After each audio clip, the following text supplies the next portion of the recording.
아침에 나로 주의 인자한 말씀을 듣게 하소서. 내가 주를 의뢰합니다. 나의 다닐 길을 인도하소서.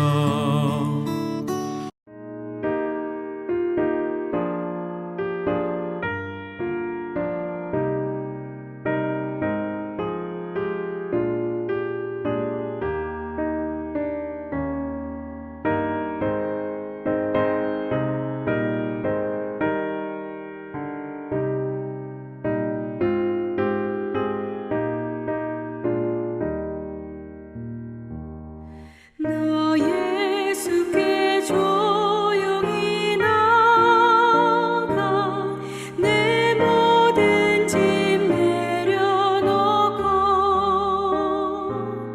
주 십자가 사랑을 믿어 죄 사함을 너 받으라. 주 예수께 조용히 나가 내 마음을 쏟아 놓으라. 늘 은밀히 보시는 주님 그 은혜를 베푸시리. 주 예수의 은혜를 입어 내 슬픔이 없어지리. 내 이웃을 늘 사랑하여 너 받은 것 거저주라. 주 예수께 조용히 나가 내 마음을 쏟아 놓으라. 늘 은밀히 보시는 주님 그 은혜를 베푸시리.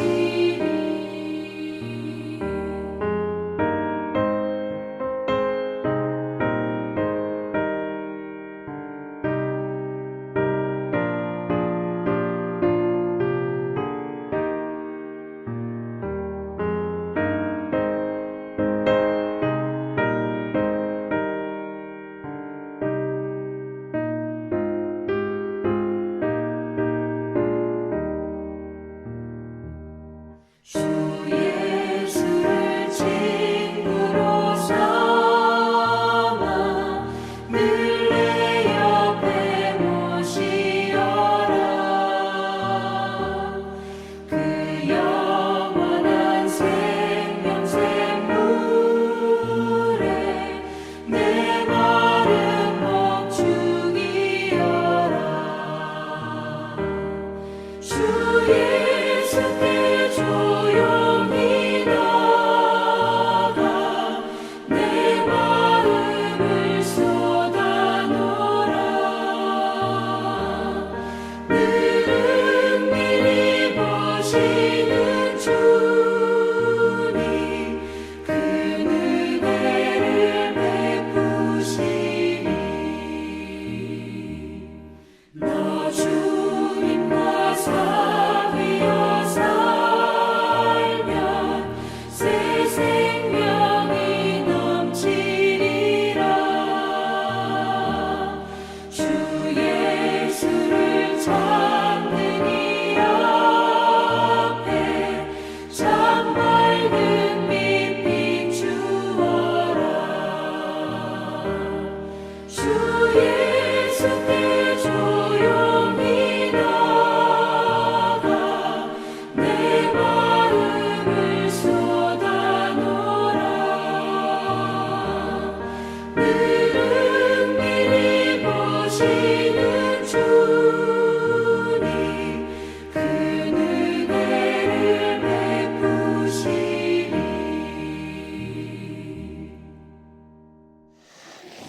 영주대학교 배움의 교회 새벽 묵상 시간에 오신 여러분을 주님의 이름으로 환영하고 축복합니다. 오늘 함께 읽으실 본문 말씀 보도록 하겠습니다. 오늘 본문 말씀은 민수기 30장 1절에서 9절까지의 말씀입니다. 오늘 본문 말씀 세번역 성경으로 제가 대신 읽어드리도록 하겠습니다. 모세는 이스라엘 자손 각 지파 우두머리들에게 말하였다. 이것은 주님께서 명하신 것입니다. 남자가 나 주에게 서원하였거나 맹세하여 스스로를 자제하기로 서약하였으면 그는 자기가 한 말을 어겨서는 안 된다. 그는 입으로 한 말을 다 지켜야 한다. 여자가 아직 어린 나이에 아버지의 집에 있으면서 나 주에게 서원하였거나 스스로를 자제하기로 서약하였을 경우에는 그의 아버지가 자기 딸의 서원이나 딸이 스스로를 자제하기로 서약한 것을 듣고도 딸에게 아무 말도 하지 않았으면 그 모든 서원은 그대로 살아있다. 그가 한 서원과 스스로를 자제하기로 한 서약은 모두 그대로 성립된다. 그러나 딸이 스스로를 자제하기로 한 모든 서약과 서원을 아버지가 듣고서 그날로 말렸으면 그것은 성립되지 않는다. 아버지가 딸의 서원을 말렸기 때문에 낳아주는 그 딸에게 책임을 묻지 않는다. 그러나 여자가 결혼한 다음에 서원하였거나 급하게 입술을 올려 스스로를 자제하기로 경솔하게 선언하였을 때에는 그의 남편이 그것을 듣고서 들은 그날로 그 아내에게 아무 말도 하지 않았으면 그 서원은 그대로 살아있다. 그가 한 서원과 스스로를 자제하기로 한 그 서약이 그대로 성립된다. 그러나 그의 남편이 그것을 들은 그날로 아내를 말렸으면 그의 아내가 스스로 한 서원과 자신을 자제하기로 입술로 경솔하게 선언한 것은 무효가 된다.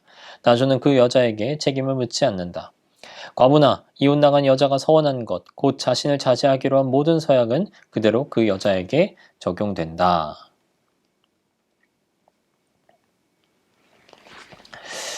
오늘 우리가 함께 본 본문 말씀은 각종 정기 제사 때 드려야 할 제물과 관련된 규례를 기록하고 있었던 28장 그리고 29장에 이어서 30장에 들어서서는 서원과 관련된 내용을 기록하고 있는 부분입니다. 민수기 6장에 보면 이미 서원과 관련된 규례가 한번 나옵니다. 그래서 이 30장에서 나오고 있는 서원과 관련된 규례는 6장에서에 나왔었던 그 서원과 관련된 규례를 조금 보완하는 성격의 부분이다라고 하는 내용들을 우리가 먼저 인지할 수 있는 내용이다라고 하는 것이죠. 자, 그런데 그보다 사실상 더 중요한 것은 지금 이 30장에서 기록되고 있는 서원과 관련된 규례를 기록하고 있는 민수기에서의 위치가 사실상 중요하다라고 할 수 있겠는데요. 가나안 정복을 앞두고 있는 출애굽 2세대에게 이 서원과 관련된 말씀을 수여하고 있다라고 하는 점에서 그렇다는 것입니다.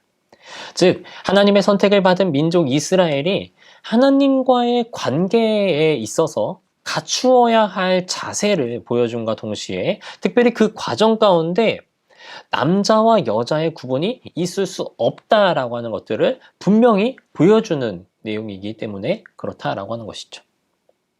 현대를 살아가고 있는 그리스도인들에게도 수많은 서원의 현상들이 일어나고 있습니다. 그래서 그 서원이 지금 우리 그리스도인들에게도 유효하게 이루어지고 있기 때문에 실제적인 우리의 그 현상 적용에 있어서도 우리에게 큰 깨달음을 주고 있는 말씀이라고 할 수 있겠지만 무엇보다도 오늘 우리가 함께 읽은 본문 말씀은 하나님과 우리 사이의 관계에서 있어야 할 어떠한 관계 그리고 어떠한 자세와 태도 그 부분을 깊이 묵상하게 만드는 말씀임을 우리가 기억하고 한번 읽어볼 필요가 있는 부분이다라고 하는 것이죠. 오늘 본문 말씀 2절 말씀을 보면 하나님께서는 이스라엘 백성들에게 하나님께 서원하였거나 마음을 제어하기로 서약하였으면 그 약속을 어기지 않고 그 입에서 나온 대로 다 행해야 할 것을 명령하고 계십니다.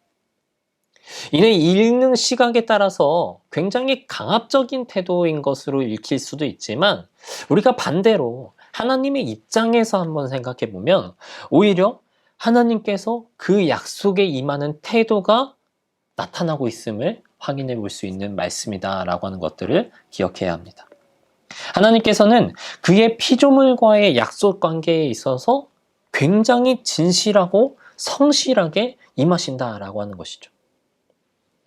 약속을 가볍게 생각하지 않으시고 그 약속과 관련하여서 어떠한 거짓이나 어떠한 기만이나 어떠한 경솔한 태도 이런 것들을 거부하고 있다라고 하는 것들을 오늘 읽은 본문 말씀이 보여주고 있다는 것입니다.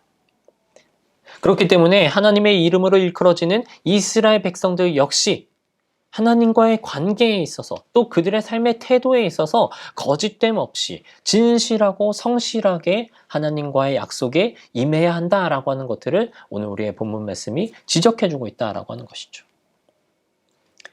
우리가 가지고 있는 성경에서 굉장히 짧은 시인 시편 117편 같은 경우는 117편 2절에서는 하나님의 진실하심에 대해서 이렇게 찬양하고 있습니다.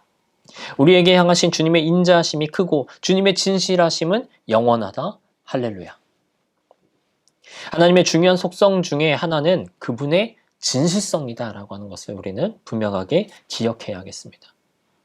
하나님이 우리를 향한 태도가 진실하시다라고 하는 것이죠. 우리는 하나님을 인식할 때 창조주로서 그리고 절대신으로서의 어떤 존재성을 인식하면서 어쩌면 그 내용은 너무나도 당연하게 생각해서 그분이 가지고 있었던 진실성의 가치를 우리는 미처 깨닫지 못하고 살아갈 때가 많음을 살펴봐야 하겠습니다.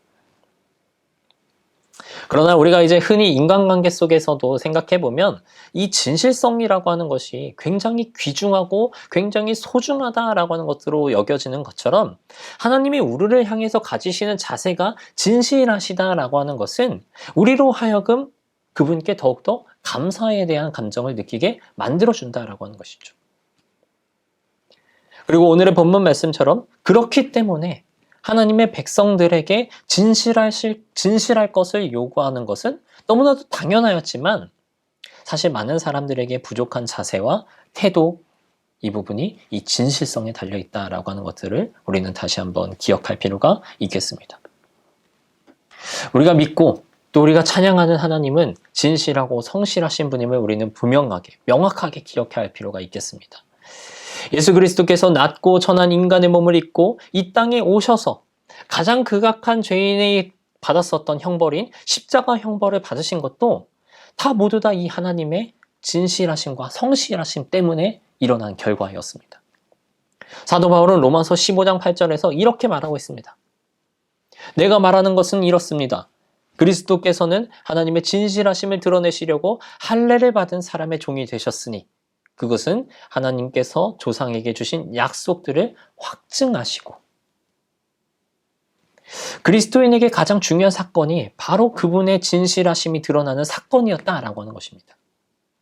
우리는 때때로 그 사건이 가지고 있는 그 내용, 그 의미, 그것을 때때로 우리가 망각하고 있지만 사실상 하나님의 진실하심으로 우리는 새로운 정체성을 허락받았다라고 하는 것을 다시 한번 상기시킬 필요가 있다라고 하는 것이죠. 그렇게 우리는 하나님의 진실하심과 그 하나님의 진실하심이 가지고 있는 가치와 감사의 내용을 다시 한번 기억해야 하겠습니다. 그러나 단순히 그것을 기억하는 것에 머물러 있어서는 안 되겠죠. 우리 역시 하나님의 진실하심을 따라서 진실한 자들이 되기 위해 더욱더 노력해야 되는 거고 더욱더 훈련하여 되어야겠습니다. 특별히 하나님과의 관계에 있어서 우리는 더더욱 그렇게 해야 하겠습니다. 우리의 믿음은 불완전하여서 때때로 나도 모르게 하나님을 향한 관계에 있어서 가벼운 태도를 보여주기도 합니다. 내가 하나님께 기도했지만 우리의 한편, 우리의 마음속 한켠에서는 과연 하나님께서 나의 기도를 들어주실까? 라고 하는 생각이 꾸물꾸물 올라오기도 한다라고 하는 것이죠. 하나님과의 관계와 하나님과의 소통이 이루어지는 기도에서도 우리는 하나님과 달리 진실하지 못한 모습을 보여주고 있을 때가 보인다는 것입니다. 이렇게 우리의 연약함이 이렇게 사소한 신앙의 순간에서도 발견이 됩니다. 그렇기 때문에 우리는 더더욱더 하나님의 진실하심을 기억할 필요가 있다라고 하는 것이고 실제 우리 삶에서 이루어지고 있는 여러 사람들과의 관계 속에서도 우리는 이 진실성을 훈련해야 한다는 것입니다. 진실한 사람이 되는 것, 인간의 윤리 속에서도 당연하다라고 우리가 생각하는 부분이지만 실제 우리 삶의 모습에서 그것들을 적용하기가 힘들다라고 하는 것이죠. 그렇기에 우리는 그것을 더 잘 갖추기 위해서 노력하고 훈련해야 한다라고 하는 것이고 그것들을 더 온전히 우리 안에 갖춰내기 위하여서 하나님께 배워야 하는 자들이 되어야 한다는 것입니다. 오늘 우리에게 주어진 하루의 시간들을 보내면서 하나님의 진실하심을 다시 한번 묵상하기를 소망합니다. 그리고 하나님의 백성으로서 진실성을 갖춘 그러한 자들이 되기를 소망하는 저와 여러분들이 되길 주님의 이름으로 축원합니다. 함께 기도하시겠습니다. 하나님, 우리를 향한 주님의 진실하심을 다시금 묵상합니다. 우리를 향한 아버지의 진실하심이 얼마나 감사한 것인지, 얼마나 큰 가치를 지닌 것인지 주님께서 허락하신 그 말씀을 통하여서 우리가 다시금 깨닫습니다. 주님, 우리로 하여금 주님과 같이 진실한 자들이 되게 하여 주시옵소서. 주님께 늘 진실한 마음으로 나아가는 자가 되게 하여 주시옵소서. 우리 주변에 함께 살아가고 있는 믿음의 형제들, 형제 자매들을 향해서도 또 우리 삶에서 이루어지고 있는 모든 관계 속에서도 항상 진실함을 갖추고 살아갈 수 있도록 훈련하고 늘 주님께 배우는 우리의 한 사람 한 사람이 될 수 있도록 주님 함께하여 주시옵소서. 감사드리며 예수님의 이름으로 기도드립니다. 아멘.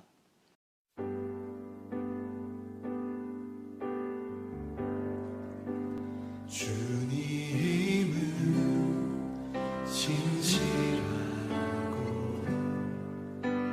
항상 거기 계시네. 주 사랑을 뭐라 할까. 주님은 진실하고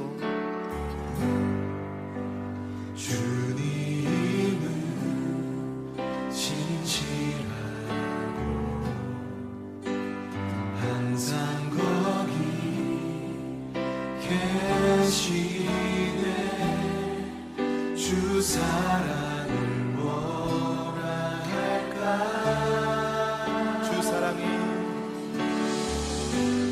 주 사랑이 내 생명보다 귀하고 주 사랑이 파도보다 더 강해요. 세월이 가고 꽃이 시들어도 주 사랑 영원해.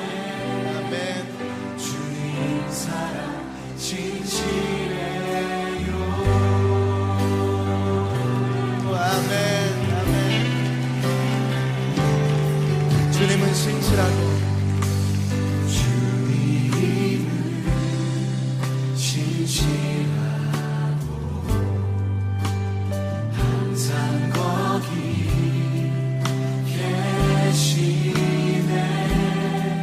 주 사랑을 뭐라 할까.